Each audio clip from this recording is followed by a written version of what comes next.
Hello and welcome back. I guess today we're going to talk about racial profiling on the streets of Cambridge, Massachusetts. I don't know if you heard in the news recently, but distinguished Harvard University professor Henry Louis Gates was arrested outside his house recently for disorderly conduct after Cambridge police were called to a possible break-in at his address. That's right. You know, there's differing sides to this story.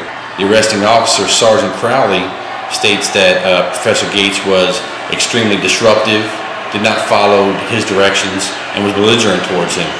But in Professor Gates' defense, I mean, he just arrived back from a trip in China, so he was jet lagged. He couldn't get into his house because his doors was swollen shut.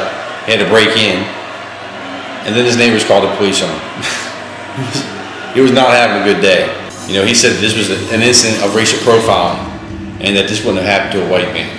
Now, I don't know about that. It wasn't racial profiling because Sergeant Crowley was simply there following, you know, his instructions. I mean, there was a possible break-in at that address. Now, if he was driving down the street, he said, "Whoa, what's that dude doing in that house?"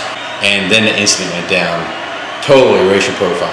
Still, you know, Sergeant Crowley was the person in the position of authority. He should have had the presence of mind to de-escalate an already inflammatory situation. He should have apologized to Professor Gates for having such a bad day and left it at that. Now, I understand racial profiling goes on. You know, it is an issue in the United States. I get pulled over almost daily because police mistake me for a Latino. I mean, it's a